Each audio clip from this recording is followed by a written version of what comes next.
FIFA cresceu nas sombras do PES. Enquanto a Konami era vista como a dona da melhor jogabilidade, da Master League e do futebol Saudades, mais mano. realista dos videogames, Esquece. FIFA, por outro lado, parecia estar correndo atrás de outras coisas. Eles tinham as licenças, músicas, gráficos bonitos, mas dentro de campo, quem dominava Nem acho era que o tinham PES. gráficos bonitos, Só que em sabe? algum momento, isso mudou. FIFA aprendeu a jogar futebol. Venceu o PES, venceu a Konami, venceu a concorrência, virou o jogo de futebol mais popular do mundo e chegou num ponto em que muita gente comprava videogame só pra jogar FIFA. Só que depois de chegar no topo, a franquia começou a mudar. O jogo que antes era sobre futebol, rivalidade no sofá, modo carreira e gol aos 90 minutos, aos poucos Ainda é sobre gols aos 90 minutos, isso aí tem que ser dito. foi girando cada vez mais em torno do Ultimate Team, Cassino. das cartas, dos pacotes, das loot boxes e de uma monetização que começou a incomodar jogadores, governos e até órgãos reguladores pelo mundo afora. E aí veio o golpe mais irônico de todos. Depois de quase 30 anos, FIFA deixou de se chamar FIFA. A EA perdeu o nome, seguiu como EA Sports FC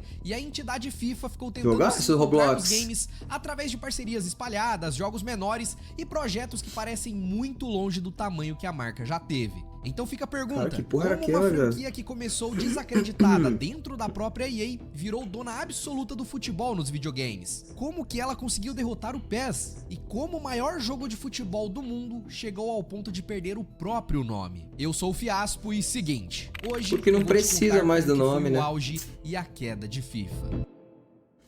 Não importa em que época o FIFA esteve, seja no auge ou na queda, uma coisa que é impossível de imaginar é um jogo de futebol sem internet atualmente. Jogar aquela partida contra os amigos ou Não vai me enganar. perdido é outro assunto, pra depois tomar uma atitude. Não vai me enganar, fiasco. A ideia que ninguém queria.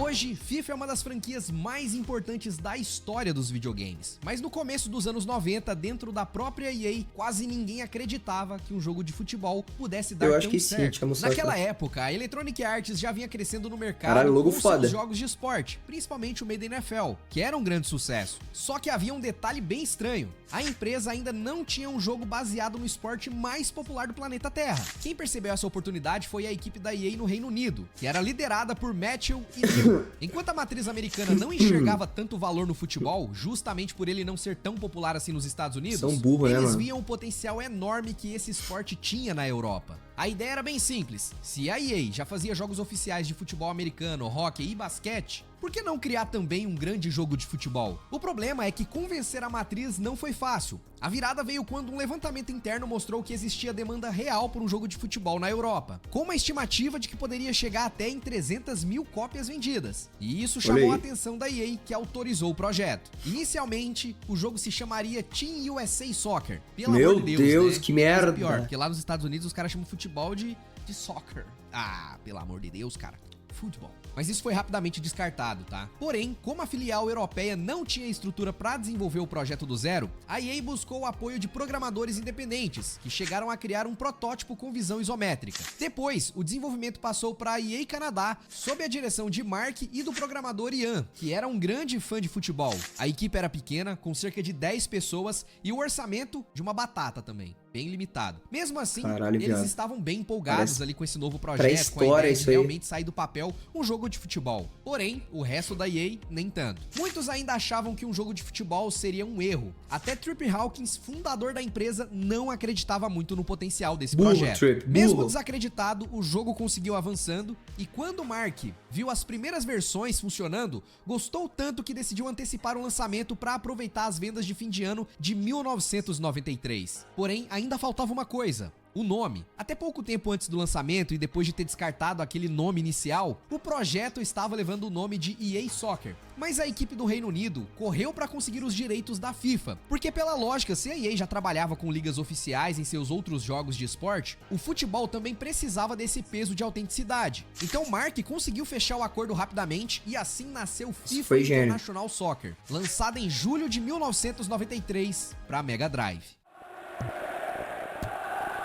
Jogaço. Curiosamente, esse primeiro FIFA ainda tinha pouquíssima coisa oficial além do nome. Mas dentro do jogo ainda não havia times, ligas ou jogadores reais. Era tudo fictício. Mesmo assim, era o começo de uma franquia que quase ninguém queria fazer e que anos depois se tornaria gigante. Os bonecos são Um sucesso literalmente iguais. improvável. Mesmo Mesmo sob a desconfiança da própria EA, FIFA International Soccer saiu e além da versão de Mega Drive, o jogo ganhou versões para várias outras plataformas, como Super Nintendo e 3DO, Caralho, golaço. contrariando as expectativas baixas da EA dos Estados Unidos e as estimativas da EA do Reino Unido. FIFA Soccer vendeu mais de 500 mil cópias, quase o dobro da estimativa que eu falei pra vocês lá atrás. A crítica e os jogadores receberam muito bem o então novo título de esporte da EA, Que surpresa, principalmente né? na Europa, com elogios aos seus gráficos, visão isométrica, que era um diferencial do título, e a reprodução mais realista do futebol em um videogame. Mérito total do Ian, que penou ali pra programar posicionamento de jogadores e da bola pra alcançar esse efeito esperado. Coisa que ele já admitiu em algumas entrevistas, dizendo que foi muito difícil pra chegar nesse resultado aqui. Por conta disso, FIFA International Soccer se tornou um Pô, a sucesso. real é que esse jogo aí pra época é um bagulho completamente assustador de revolucionário mesmo. Não tem como não ter sido um bagulho, tipo assim, impactante, mano.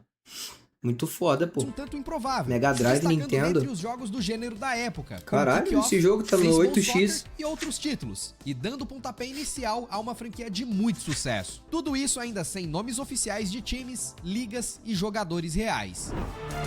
A guerra com a Konami. Mesmo com o sucesso do primeiro FIFA, a EA ainda estava longe de dominar os jogos de futebol. Naquela época, franquias como Sensible Soccer, Kick-Off e também International Superstar Soccer da Konami ainda disputavam espaço entre os Pô, jogadores. International Superstar Mesmo Soccer era pica. O FIFA continuou evoluindo. O FIFA 95 trouxe clubes nos lugares de apenas seleções, e FIFA 96 começou a apostar em gráficos em 3D em algumas plataformas, incluindo o PlayStation. Oh, yeah, rich. Agora o jogo já contava com nomes e posições reais dos jogadores, com uma exceção curiosa: o Brasil, que ainda aparecia com nomes fictícios. Só que foi mais ou menos nesse período que uma nova rival entrava em campo: a Konami. Do outro lado do mundo, além dela ter lançado o International Superstar Soccer, ela também lançou o GoStorm, mais conhecido por aqui como Wing Caralho, Eleven. GoStorm, A proposta era nunca ouvi esse simples, nome na mas minha vida. poderosa: entregar a experiência de futebol mais realista possível. E foi justamente aí que Meu a Konami Deus, o tamanho do gol. entregar a experiência de futebol mais realista possível. E foi Mano, o cara tá defendendo a muralha da China nessa porra. Isso aqui deve estar bugado com o... Tipo assim, o jogo deve ser 4x13 e deve estar esticado pra 16x9, alguma porra assim. Tá enorme, moleque. E com certeza é isso. Foi justamente aí que a Konami começou a incomodar. O Wing Eleven chamava muita atenção pelos gráficos, mas principalmente pela sua jogabilidade. Com o passar dos anos, essa franquia foi refinando cada vez mais o controle, o Golaço. ritmo das partidas e a sensação do realismo. E quando o Wing Eleven 4 Aí trouxe a esquece. Master League, a franquia ganhou Aí um dos esquece. seus modos mais marcantes Esse até aí eu hoje. já joguei pra A caralho. partir dali, a disputa ficou clara. De um lado, FIFA tinha os gráficos, as licenças, os clubes, os jogadores Pô, oficiais o FIFA apanhava muito pro Win Eleven nessa época. uma Porra. apresentação cada vez mais caprichada. Do outro, o Wing Eleven tinha aquilo que muitos fãs mais valorizavam: a bola rolando melhor. Eu não sei vocês, mas eu tinha muito essa sensação mesmo, de quando você ia jogar FIFA ou Wing Eleven, a diferença era gritante, o controle era muito diferente, Era mesmo. e era mais prazeroso você jogar o Wing Eleven. Por conta disso, a guerra tava declarada. Essa Só que tudo época aí mudou em esquece, 2001, mano. com o Wing Eleven 5, que no ocidente ficou conhecido como Pro Essa Evolution época Soccer. aí esquece. No PlayStation 2, o PES brilhou e reinou. Tá maluco. O jogo evoluiu em praticamente todos os aspectos e se tornou pra muita gente Que a saudade, melhor opção né? de futebol nos videogames. E não tinha como competir. A Konami dominava esse mercado e era a preferência dos jogadores Mano, eu juro mais por Deus, exigentes. velho. Esse jogo é melhor do que o eFootball de hoje. Eu não tô nem brincando. Eu juro por Deus, velho. Se relançam esse jogo aqui, bota os gráficos melhor com essa exata jogabilidade aqui. É melhor. Oi, desculpa incomodar, só deixa o like no vídeo e se inscreve no canal que isso vai ajudar bastante, beleza? Tamo junto, desculpa, pode voltar pro vídeo, valeu! Você quase não conhecia quem jogava e se aventurava em FIFA. Porém, eles não ficaram parados. A franquia continuou trazendo mais licenças, novos modos, jogos da Copa do Mundo, online, melhorias visuais e trilhas sonoras marcantes. Mas por muito tempo, nada disso parecia o suficiente para tirar do PES a imagem do Não jogo era mais mesmo. preciso e o favorito da galera. Eu já contei a história do auge e a queda de PES aqui no canal. E no seu auge não tinha jeito. Sinônimo de jogo de futebol era Pro Evolution Soccer. Papo Porém, reto. nesse momento aqui, as duas franquias acabaram ocupando espaços diferentes. PES virou a escolha dos jogadores mais puristas, D'Alessandro, que queria D'Alessandro a melhor citado, gameplay, D'Alessandro. não ligava tanto pra nome, Caramba, onde é escolha que o dos D'Alessandro- jogadores. Mas Gente, o que o D'Alessandro tá fazendo no Manchester United aqui, gente? O que o D'Alessandro tá fazendo no Manchester United, gente? Alguém tava jogando uma Master Liga pegada aqui. Os puristas, que queria a melhor gameplay, não ligava tanto pra nome e ligas oficiais. Já a FIFA agradava o público mais casual, atraído pelos gráficos lindíssimos, pelas licenças oficiais, pela apresentação mais bonita e até mesmo Olha o pelas tamanho músicas daquela porra, licenciadas, daquele que virou negócio um padrão roxo entre lá, PES que e isso? FIFA, mas que essa história começou a marcar presença mesmo, com força total lá no FIFA 98, com o Song 2 do Blur. Tão marcante quanto a rivalidade entre Brasil e Argentina, com certeza foi essa rivalidade de FIFA e PES, onde ironicamente um acabou influenciando o Game outro. Breaker? Mas é inegável que na sexta geração ali de PlayStation 2, Xbox e GameCube, PES foi soberano nas preferências dos jogadores e da crítica, mas isso obviamente não ia durar pra sempre. Quando FIFA aprendeu a jogar futebol. Ao longo dos anos, FIFA trabalhou cada edição anual para trazer inovações ano após ano. Afinal, ela tava ali no segundo lugar. Então quem precisa... A transição do Play 2 pro Play 3 da EA foi tipo assim, aulas. A grande verdade é essa. A EA, ela conseguiu essa transição do Play 2 pro Play 3 com uma maestria absoluta, assim. O bagulho melhorou assustadoramente. E o PES, o início até foi bem, mas no meio da corrida da geração, ali eles começaram a se perder completamente. Precisava correr atrás era a EA. Então constantemente rolava melhorias gráficas e de interface, uma enorme ampliação das licenças, mais músicas, narração feita por profissionais reais da TV, modo online e uma série de outros recursos. Mas nada disso adiantava. Ela continuava atrás de PES. Resumindo, era como se FIFA tivesse uma bela embalagem, mas o que rolava em campo deixava a desejar. Só que tudo começou a mudar em 2007, com a chegada de um cara chamado David Ruther, o novo diretor executivo responsável pelo FIFA na EA. Hoje muito se fala como o FIFA negligenciava sua jogabilidade perante ao PES. Isso em parte seria pela confiança que a EA tinha de que apenas as licenças e belos gráficos seriam o suficiente para vender o jogo. Mas o que de fato fez a EA virar esse game aqui de verdade foi Ruther ter feito algo relativamente simples: ouvir feedbacks tanto dos jogadores quanto de críticos e dos desenvolvedores da EA no Reino Unido,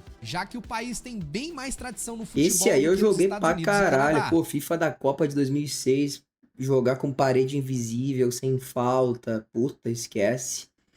Moleque, esse aqui eu joguei pra cacete, Ruther mano. então logo percebeu que se ele quisesse elevar o nível de FIFA e colocar a franquia à frente do seu maior concorrente, ele teria que jogar o mesmo jogo em campo. E quando eu falo mesmo jogo, é literalmente, não vou falar literalmente aqui porque eu não quero ser processado, mas é praticamente chupinhar a jogabilidade de PES. Já em FIFA 8, era possível ver uma melhoria significativa na jogabilidade. Nossa, eu não consigo, eu não acho era isso, bater mano. de frente com o PES no mesmo campo que ele dominava. E funcionou, tá? Tanto é que você tem lá a opção alternativa do controle para jogar com os mesmos botões que tinha no isso PES. foi inteligente. Eu não lembro se isso foi a partir do FIFA 8. Não, Mas sempre teve isso, eu acho. Tipo assim, sempre tu pôde customizar, no mínimo, né? ali na geração do PlayStation 3 era muito fácil você só alternar se você tava vindo do PES e queria treinar ali no FIFA. Mas isso é ligado? verdade. Mas por conta dessas mudanças, FIFA 8 acabou sendo bem mais recebido pela crítica, elevando as médias das notas se comparado aos jogos anteriores. Outro avanço do jogo foi a introdução do modo BIA Pro, que era uma espécie de modo carreira onde controlamos um único jogador em campo. No entanto, o verdadeiro ponto de virada mesmo foi com o FIFA 9, que aprimorou ainda mais a jogabilidade do 8, com mais opções táticas, física aprimorada e os dribles realismo, também. tanto dos jogadores quanto da bola. Mas provavelmente a maior novidade que tivemos nessa edição foi a introdução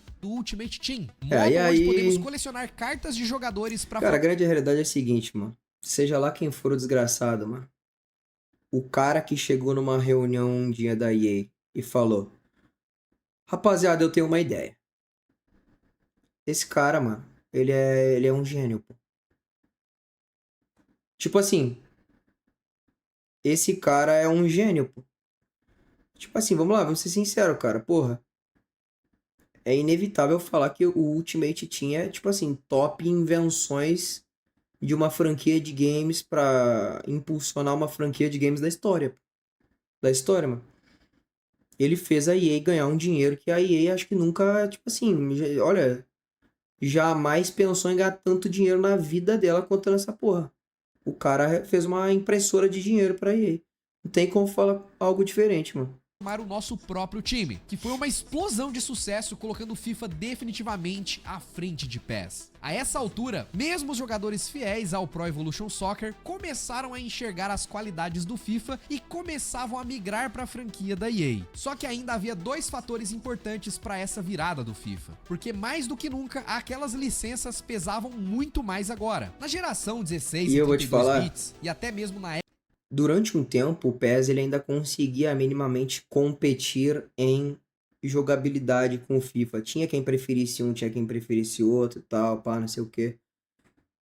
O maior erro do PES foi não ter copiado o Ultimate Team na cara dura na primeira oportunidade que teve, enquanto ainda estava vivo, tá ligado? Essa é a grande realidade, mano. O PES tinha que ter feito isso. O PES tinha que ter feito isso, mano.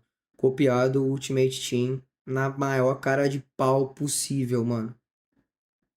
Mas ele achou que pra sempre as pessoas iam só querer ficar jogando Master Liga e não sei o que, não sei o que lá. E viado, mamou. era PlayStation 2, detalhes de uniforme, Que escudos e isso? aparência dos jogadores ainda não se destacavam tanto. Com o avanço da sétima geração e a evolução gráfica que vimos nesse período, tudo isso passou a fazer diferença. Os jogadores pareciam com eles na vida real, o uniforme oficial do seu time em alta resolução com gráficos bastante realistas Demorou começavam muito, a fazer pô. uma diferença real na hora de comprar o jogo, na escolha do FIFA ou do PES. E PES ainda tinha a Champions League, né? E algumas outras licenças. É, mano, pô, Porém, o PES tinha a Libertadores e a Champions League nas mãos e enfiou tudo no cu. Ele perdeu tudo pra EA, viado. Tudo. Impressionante, cara. O PES tinha coisa pra caralho com eles ainda. a Konami ficava bem atrás da EA nesse sentido, quando se tratava de você ter mais ligas, mais times, mais jogadores oficiais dentro do seu próprio jogo. Outro ponto importante de lembrar é que a Konami tropeçou nas próprias pernas ao ingressar na era PlayStation 3 e Xbox 360, com dificuldade de ajustar o seu motor gráfico e o padrão HD, coisa que eu explico melhor no outro vídeo, né? Esses problemas começaram exatamente ali no PES 2013. Mas a essa altura a franquia já estava alcançando a casa das dezenas de milhões de cópias vendidas. Nessa e época ainda era deixando a bom. Konami pra trás. PES 2009, 10, A era de 11, 12. A partir daqui, a franquia se tornou imparável. Seus jogos seguintes foram se aprimorando e dominando completamente a cena de jogos de futebol, dando pouca chance pra PES, que ficava pra trás e não representava mais nenhuma ameaça à soberania da EA no esporte. FIFA 11 apresentava o modo carreira, além de aprimoramento na inteligência artificial, principalmente dos goleiros. Fora isso, o jogo trazia Pô, o futebol street. eu mudei 100%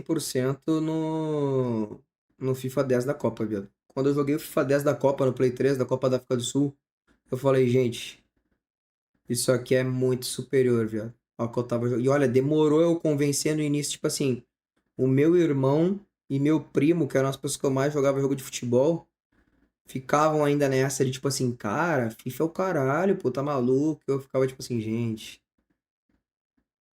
tá ligado? FIFA tá bem melhor, rapaziada. Bem melhor, mano. Na moralzinha, tá ligado? Aí eu acho que, mano, a partir do FIFA 11, 12 ali, no 12 100%. Ali esquece. Ali o PES já tinha ido pro caralho pra mim já.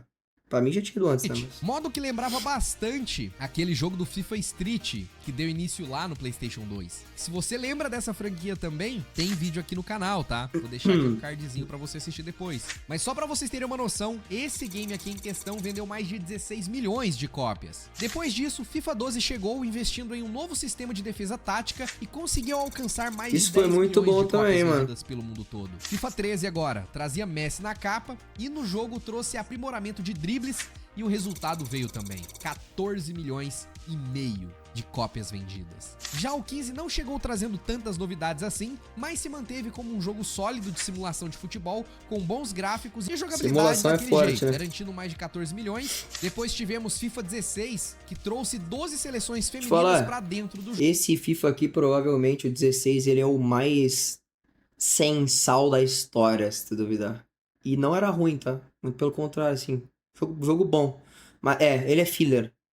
Ele é filler pra caralho entre o 15 e o 17, mano. E aí o 17 ele vem pra ser o Lionel Messi de 2012 dos jogos de futebol, né? Não tem jeito. Nada nunca será FIFA 17, mano. Nunca. jogo e também conseguiu vender muito bem. Porém, com a chegada do FIFA 17, algumas coisas mudaram, porque ele foi o primeiro a ser feito no novo motor gráfico Frostbite, que impressionou muitos jogadores e também a crítica. Além de introduzir o modo história onde controlamos Alex Hunter, que o seu objetivo era basicamente criar sua ascensão para se tornar um ídolo do futebol. Já o FIFA 18 chegou trazendo melhorias importantes ao Ultimate Team e que acabou se tornando um dos principais modos do jogo e da franquia, além de ganhar vários prêmios de melhor jogo de esporte no ano do seu lançamento. Só que o que mais impressiona mesmo é o seu desempenho comercial. A gente falou aqui de 10, 15, 14 milhões de cópias, mas o 2018 chegou a bater 24 milhões de cópias vendidas, um recorde com direito a registro no Guinness Book. Isso tudo mostra como o FIFA se tornou um verdadeiro rolo compressor, não dando chance nenhuma para PES e nenhuma outra franquia de futebol tentar chegar perto desse trono. Se a Konami com o PES dominava ali na era do PlayStation 2, no PlayStation 3 e Xbox 360 não deu outra. Era a FIFA na casa dos jogadores. Como o FIFA virou uma plataforma online. Agora eu preciso falar aqui sobre um aspecto muito importante do FIFA. Por muitos anos, desde seu início lá em 1993, FIFA seguia uma lógica básica e comum de um videogame de esporte anual. O jogo era anunciado, lançado e tinha um ciclo de cerca de um ano. Os jogadores aproveitavam o conteúdo do jogo e aguardavam o lançamento do próximo ano. E esse ciclo se repetia. Só que isso começou a mudar na era PlayStation 3 e Xbox 360. Serviços como PSN e Xbox Live possibilitaram a conexão entre os jogadores, além de atualizações constantes do jogo. E é bem aqui que FIFA iniciava sua transformação em um jogo que vai muito além de uma experiência offline ou multiplayer local com os amigos. Modos como temporadas online e pro clubes mudaram a dinâmica como os jogadores lidavam com FIFA. Agora eles não tinham só o incentivo de abrir o jogo para disputar mais uma partida. Tudo foi pensado para você criar o hábito de acessar o jogo como uma rotina para encontrar os amigos ou subir de ranking. FIFA conseguiu condicionar os jogadores a sempre estarem conectados, sempre estarem atentados nas atualizações e nas temporadas. E veja que tudo isso antes mesmo do Ultimate Team. A ideia aqui é mostrar que o Ultimate Team não criou um fenômeno do zero. Ele se aproveitou de um comportamento que a EA já havia ensinado a seus jogadores. FIFA foi deixando de ser só um jogo anual para se tornar um jogo como serviço. Mesmo que no ano seguinte chegasse um game novo, eles estavam ali constantemente trazendo novidades para os jogadores enquanto isso não acontecia. Ultimate Team, a expansão que virou uma máquina de imprimir dinheiro. Nesse ponto da história, a EA já havia acostumado seus jogadores a estarem conectados constantemente aos jogos. Mas as coisas iriam tomar outras proporções em março de 2009 com a chegada do FIFA. Pior que a ideia do Ultimate Team é maravilhosa, viu? Basicamente, o Ultimate Team é um modo onde temos cartas colecionáveis de jogadores com os quais podemos montar um time. Os caras conseguiram trazer esse universo do TCG, Pokémon e Yu-Gi-Oh, né? Aquele prazer de você abrir um pacotinho e sair uma carta rara e tal, dentro de um jogo de futebol. Você pode criticar o que você quiser, mas os caras foram visionários e gênios. A ideia é genial. E isso mudava tudo, porque antes você escolhia um time e ele já vinha pronto. Digamos assim, com seus jogadores oficiais. No Ultimate Team, iniciamos com um time bem básico, com cartas que representam jogadores mais modestos e desconhecidos. E conforme você vai vencendo partidas, você vai conseguindo abrir mais packs de cartas. Eu fico imaginando, conseguir... tipo assim, eu queria realmente saber que tivesse um estudo disso sobre a, tipo assim, probabilidade dos packs do FIFA 9 e do FIFA 26, tá ligado? Eu realmente queria saber, oficial, a grande diferença, assim, porque deve ser um negócio gritante, tá ligado?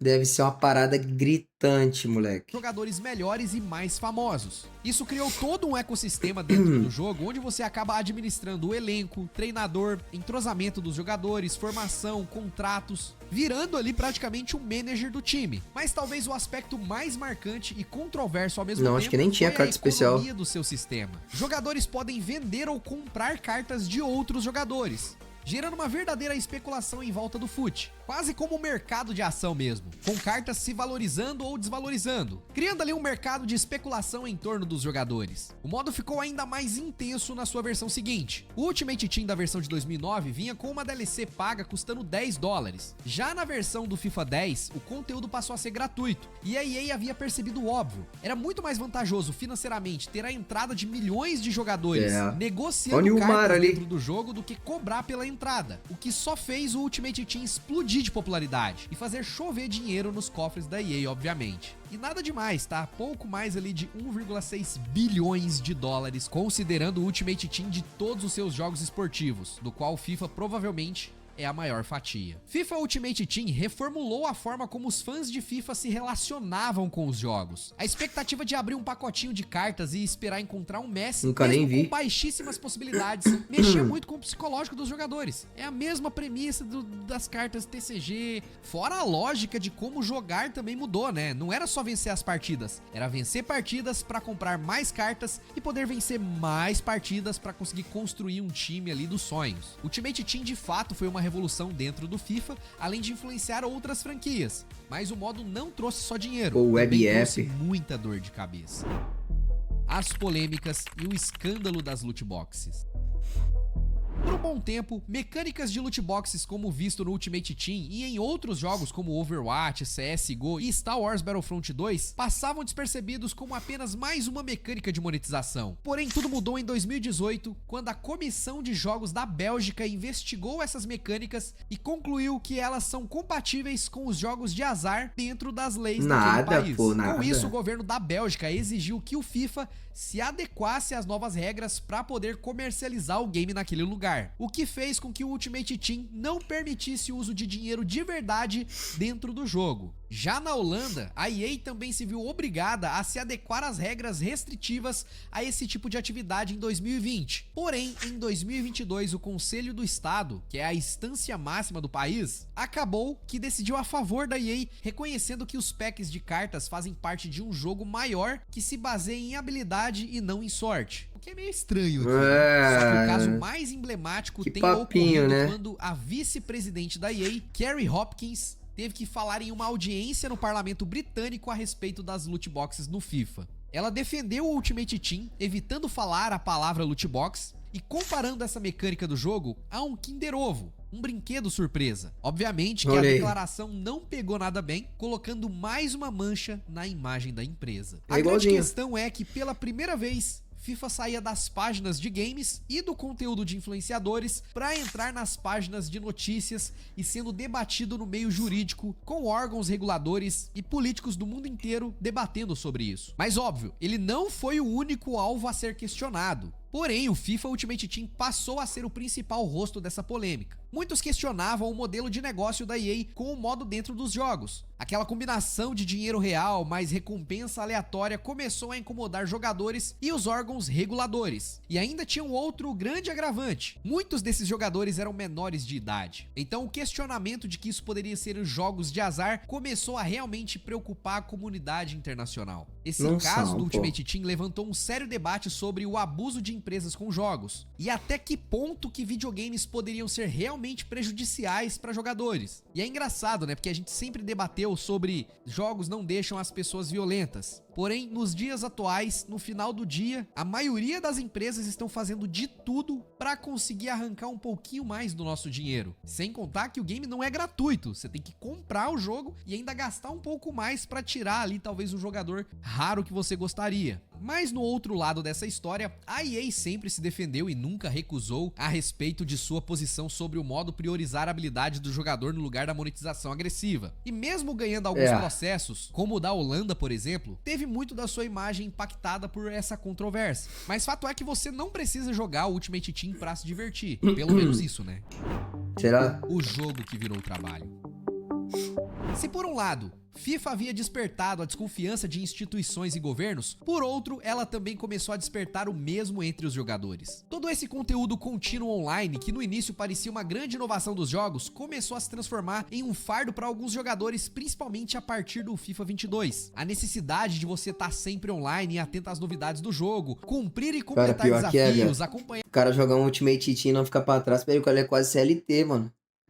Porra, tu tá maluco, viado. É muita coisa que o filho da puta tem que fazer, mano. Porra, o cara que só quer jogar um fifinha no final do dia ali, viado, mano, não consegue viver Ultimate Team nem fudendo, mano. Ganhar eventos, administrar o Ultimate Team, tudo isso acabou transformando algo que deveria ser prazeroso e divertido em uma obrigação, quase como um segundo trabalho. E depois que você já gastou um cascalho, você fica, pô, joguei dinheiro fora, eu tenho que entrar no game, tenho que aproveitar aquilo que eu gastei. Outro ponto que começou a minar a confiança dos jogadores foi a percepção de que o jogo estava se tornando pay to win, ou seja, aqueles que usavam grana de verdade no Ultimate Team e que tinham mais condição financeira também. Nossa, que FIFA feio esse, mano. Modo em clara vantagem em relação tudo a quem muito não feio, gastava que FIFA dinheiro. é esse? 22, Além disso, nossa. começou a ficar muito claro para os jogadores que cada vez mais viam que FIFA estava sendo desenvolvido em torno do Ultimate Team e não mais na gameplay e no conteúdo geral do game. Tudo parecia desenhado e otimizado para que se gastasse mais dentro desse modo. Não era só pelo jogo, era simplesmente para te forçar e aumentar a monetização. Um dos exemplos mais claros e que a comunidade apelidou de scripting, que é a percepção de que o jogo manipula resultados, aumentando dificuldades e nerfando jogadores, etc, dependendo do placar da partida. Você vai ver e encontrar várias pessoas comentando e mostrando também durante a gameplay, né, que conforme vai chegando ali próximo dos 90 minutos do jogo, simplesmente os seus jogadores param de jogar, fica todo mundo burro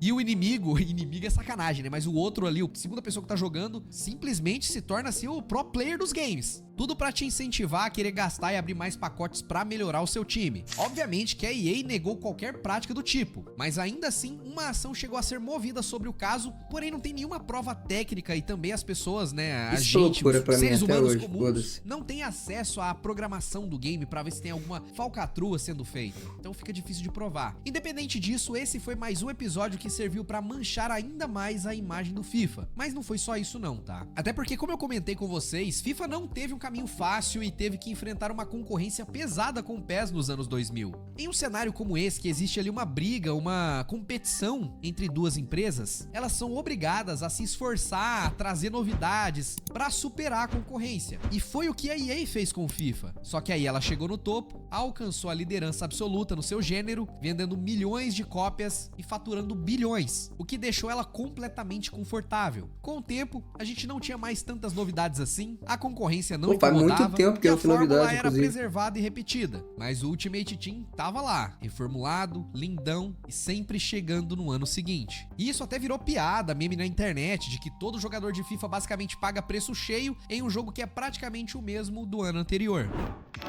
Como o FIFA conquistou os brasileiros? Ok, apesar de eu ter contado aqui a parte ruim, né? Como foi a queda, como tem sido ainda, né, a queda dessa franquia, eu acho importante pontuar como que foi essa evolução também do Brasil pro FIFA, né, e o FIFA pro Brasil, como que ele foi conquistando a gente como público, porque apesar do Brasil ser, ou talvez hoje em dia não ser mais, o país do futebol, FIFA nunca teve uma vida fácil por aqui. Em 1998, FIFA 99 chegava trazendo a narração em português de Milton Leite na versão de PC. Moleque, não fazia ideia que no FIFA 98 tinha isso já. E conseguiu mandar pra fora.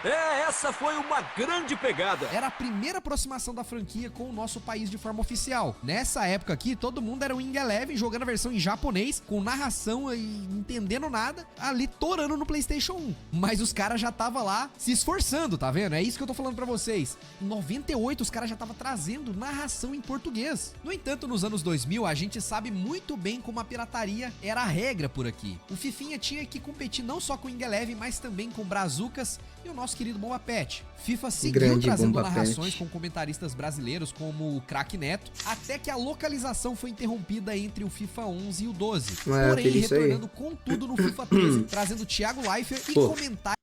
No FIFA, ter um negócio da Xbox de melhor com o Kinect é sacanagem, né? Melhor em quê, tá ligado? Tá de brincadeira, porra.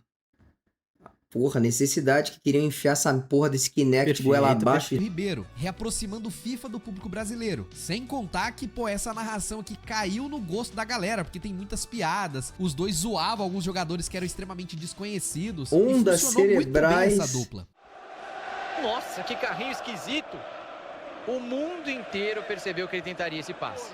Solta a bola, meu A querido. defesa não vem, ele vai avançando. Outra particularidade que FIFA teve que enfrentar por aqui foi a questão das licenças. Diferente de algumas ligas europeias e de outras regiões, o Brasil não conta com um sistema unificado de licenças com a CBF. Ou seja, na prática, toda a negociação com clubes e jogadores deve ser feita individualmente, caso a caso. O que acabou gerando impasses como no FIFA 15, que por motivos de mudanças contratuais Oswaldinato. não contou com o Campeonato Brasileiro, mesmo tendo alguns jogadores BR oficialmente dentro do jogo. Mas acabou gerando aquela situação chata, né, que o título teve que preencher com equipes com nomes genéricos. E a grande ironia disso é que a Konami conseguiu fechar um acordo com os times garantindo o torneio com todos os nomes de jogadores oficiais pro PES 15. Mas o jogo nem foi tão bem assim. Fora isso, a EA ainda teve que enfrentar um processo milionário contra o Sindicato dos Atletas de Futebol de Minas Gerais aí, cara, por uso indevido de imagem de alguns jogadores entre o FIFA 5 ao 16, rendendo ali uma multa de 7 milhões Morram de reais. jogadores. Mas pra quem aí ganhou mais de 1 bilhão com o Ultimate Team, isso aí é troco de pão. O divórcio depois de 30 anos. Se ainda hoje você chegar para um jovem e perguntar sobre FIFA, existe uma grande chance da primeira coisa que ele pensar vai ser os jogos da EA, e não da entidade máxima do futebol mundial. Por décadas, FIFA se consolidou de maneira muito forte como uma das maiores marcas dos games sob a licença da EA. Mas esse ciclo chegou ao final. Isso porque depois de tantos anos, a FIFA notou o quanto a marca era poderosa nos games e quanto lucro isso rendia para a EA. Por conta disso, em 2021, a entidade FIFA resolveu renegociar o acordo do uso da marca FIFA para um valor de $1 bilhão a cada 4 anos. O dobro do que era pago pela desenvolvedora naquela época. Não tem por que pagar. A EA, por outro lado, notou um ponto bem interessante aqui. Na prática, ela já tinha as licenças das ligas, times e jogadores que haviam negociado diretamente. Ou Foda-se o seja, nome. pagar para a FIFA apenas dava o direito a usar a marca FIFA. Nada mais do que isso. Que obviamente tinha um peso importante pro começo da franquia, por ter dado certo tantos anos. Ajudou a dar credibilidade à franquia, mas o cenário agora era o contrário. Parecia que a FIFA precisava muito mais dos jogos da EA do que eles precisavam do nome FIFA para estampar nas capas dos jogos. É verdade. Para piorar, o novo contrato permitia a quebra de exclusividade, permitindo a FIFA negociar com outras É o que a FIFA produtoras foi de burra, jogos. mano. Então a conta foi simples de fazer e a EA não renovou com a entidade. Definitivamente, EA e FIFA estavam olhando em direções diferentes ao que se refere ao futuro da marca nos games. E o mais interessante é que a desenvolvedora A FIFA simplesmente agora fazendo o jogo merda, aleatório, que ninguém liga com a Netflix porque quis o dobro de dinheiro, velho. Pede um pouco a mais, então. Pô, era 500, pede 700, então. 750, mas de 500 pra 1 bilhão de uma vez, mano. É uma imbecilidade do cacete, mano. E a EA não precisava deles, viado. Essa que é a realidade, mano. Não tem... Tipo, eles foram muito imbecil, velho. A Dora percebeu que o valor dos jogos FIFA estava no que ela construiu em todos esses anos, e não meramente no título. Mas obviamente que a notícia de que FIFA iria acabar caiu como uma bomba para muitos jogadores. E FIFA 23 se tornou um título especial, uma despedida para a série. Mas de forma alguma foi uma despedida melancólica. Primeiro porque o jogo foi um enorme sucesso comercial, com mais de 10 milhões de cópias só na primeira semana, e segundo porque a EA estava muito confiante de que seu público permaneceria fiel, independente se o nome seria FIFA ou qualquer outra coisa que a gente não sabia até então. E que foi se Todo mundo vai confirmando ficar com os falando outros isso. títulos seguintes, que agora se chama EA Sport FC, provando que o que eles haviam construído por décadas não iria se abalar. Pior que De esse fato, trailer aí houve foi pessoas foda. que realmente acreditaram que sem FIFA no título a franquia já era. Porém, EA Sport FC 24 chegou para derrubar completamente essa ideia, já que nas suas primeiras semanas foram registradas mais de 14,5 milhões de contas ativas, e ficou mais do que provado que a franquia não precisava do nome FIFA para sobreviver. Mas tampouco chegou a resolver aqueles problemas que a franquia ainda carrega: falta de inovação, monetizações agressivas e foco excessivo no Ultimate Team. Isso também vem apontando para outro problema: a fadiga da franquia. E EA FC 25 começou a ter esses um uniformes desempenho aí, gente. abaixo do esperado, mostrando que essa nova fase, em que ela tenta se manter na liderança, eu espero que seja cada vez mais difícil se a franquia não tentar se renovar. Até porque outras empresas começaram a se mexer, ainda estão longe de chegar perto do que o EA FC ou o FIFA atual conseguiu. Eu ainda chamo de FIFA, tá? FIFA 26, não tem jeito. A Konami, por mais da queda queda de Tá PES morta. Pro Konami Evolution tá morta. Soccer tem conseguido se restabelecer Tá morta. com o eFootball. A própria FIFA, que agora não cede mais os direitos pra EA, tá se mexendo, porque ao invés de uma única licença exclusiva, ela começou a diversificar e fragmentar a marca, fechando parcerias com várias outras empresas. Nesse cenário, vemos um título de futebol da Netflix, da Copa do Mundo, que era mais um jogo de arcade, o FIFA Rivals, conteúdo Pô, olha dentro do essa Roblox, porra de FIFA jogos de Rivals, futebol mano. Manager, parceria com Rocket League e o mais irônico, uma parceria com a Konami, com conteúdos isso é oficiais inacreditável. dentro do eFootball. Ao que tudo indica é que a entidade está tentando ampliar o seu alcance e minimizar os riscos. Porém, ainda E não é deve muito tá ganhando cedo tanto pra dinheiro saber quanto se essa tava antes. estratégia vai dar certo e se de alguma forma a EA vai perder o seu trono. A franquia continua sendo um sucesso, óbvio que teve um desgaste muito grande por parte da recepção dos jogadores ao longo dos anos, e mesmo com a queda na percepção da comunidade, o jogo continua vendendo bem ano após ano. E a crítica que a gente fica é na esperança de trazer mais novos modos de jogo, mais inovações e que no final seja um jogo divertido de jogar e não só pensado em fazer com que você gaste mais dinheiro. Mas como eu falei antes, hoje é muito mais fácil alguém associar FIFA ao jogo de videogame do que a entidade de futebol. FIFA foi uma franquia muito importante e marcante para a história dos games. E ela conseguiu criar algo que poucas franquias conseguem, que é fazer com que jogadores compram uma nova versão do game a cada ano que passa. E tem pessoas que gastam seu dinheiro A para grande realidade é que a queda do FIFA não é uma queda, né? Pelo menos não ainda. Pode ser que vire uma, mas nesse momento, nem perto. Nem perto de ser uma queda. comprar PlayStation 5 ou Xbox só pra jogar FIFA. E de vez em quando ele vai jogar um game single player. De sua origem bem simples e desacreditada, passando por uma das maiores rivalidades da história dos games, até chegar ao quase monopólio do gênero. E não tem jeito, FIFA reverbera para além dos games, é um fenômeno cultural que representa o esporte mais popular do mundo e mesmo com seus tropeços, sustenta a relevância e a curiosidade do público, seja pelo lado da EA ou pelo próprio lado da FIFA.